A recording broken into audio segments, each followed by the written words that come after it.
Bismillahirrahmanirrahim. Assalamualaikum warahmatullahi wabarakatuh. Alhamdulillahirabbil alamin wassalatu wassalamu ala asrafil anbiya'i wal mursalin wa ala alihi rasulullah ajmain amma ba'du.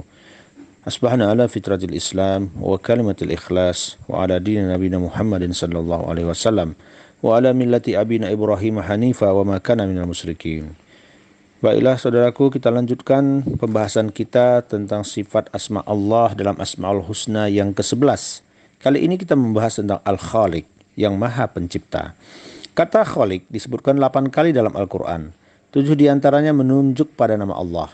Namun demikian dengan beragam bentuknya kata Khaliq terulang tidak kurang dari 150 kali. Perkataan Khaliq terambil dari akar kata Khaliq yang makna dasarnya adalah mengukur atau memperhalus. Makna ini kemudian berkembang menjadi menciptakan dari tiada atau menciptakan tanpa satu contoh terlebih dahulu. Allah Al-Khaliq adalah zat yang menciptakan segala sesuatu sekaligus menentukan keadaan, kondisi dan rezeki semua makhluknya. Dia menentukan bagaimana, bila mana dan di mana penciptaan itu akan terjadi.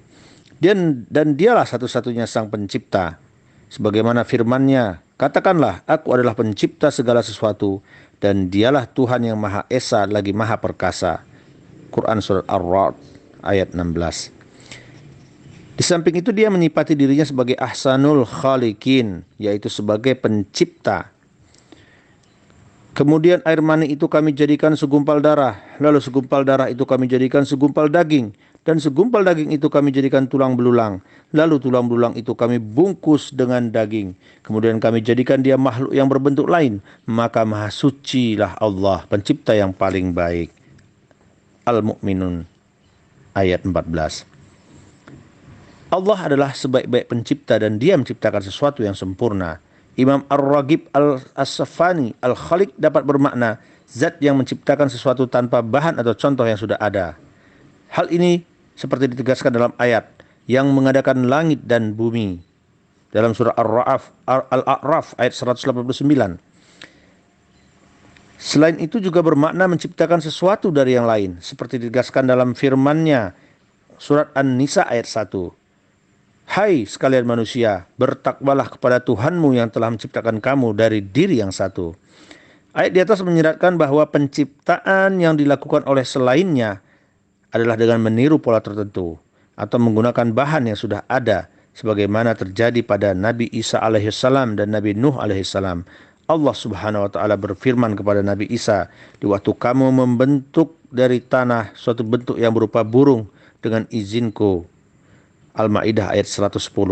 Sedangkan pada Nabi Nuh Allah juga berfirman, buatlah bahtera di bawah penilaian dan petunjuk kami. Al-Mu'minun ayat 27.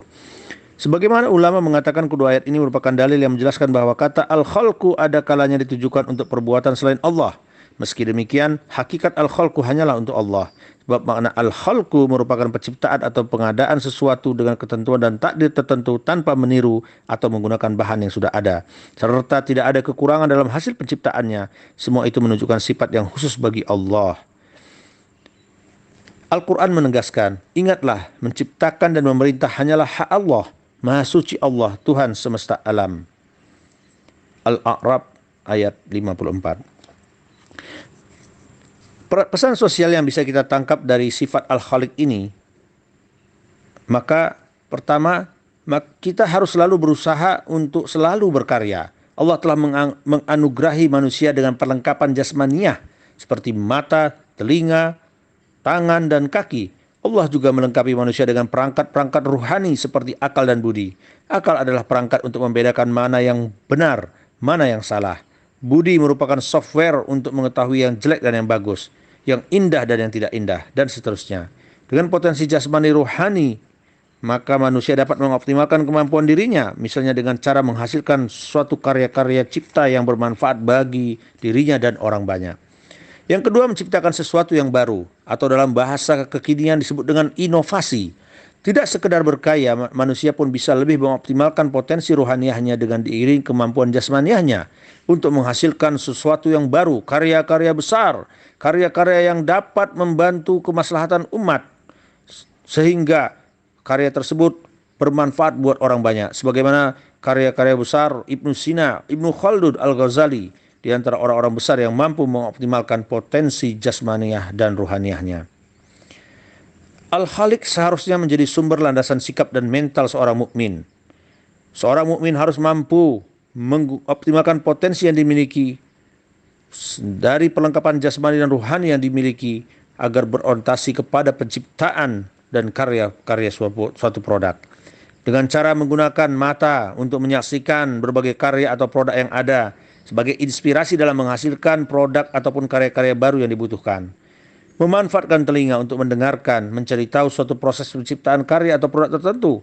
Langkah-langkah praktis yang dapat dilakukan termasuk keunggulan dan kekurangannya.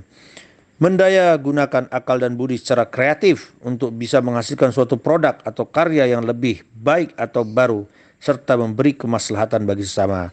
Secara bersamaan menggunakan segenap potensi jasmaniah dan ruhani, termasuk materi ataupun sumber daya lainnya dalam mewujudkan terciptanya produk atau karya yang dimaksud. Menutup pembahasan kita tentang Al-Khaliq ini, maka marilah kita ingat sejenak bahwa sebaik-baik usaha adalah sesuatu yang dilakukan secara terus-menerus, dilakukan dengan konsisten walaupun sedikit. Khairul umur dawamuhu wa inqala. Demikian pagi ini, mudah-mudahan bermanfaat buat kita semua. Wabillahi taufiq wal hidayah. Wassalamualaikum warahmatullahi wabarakatuh.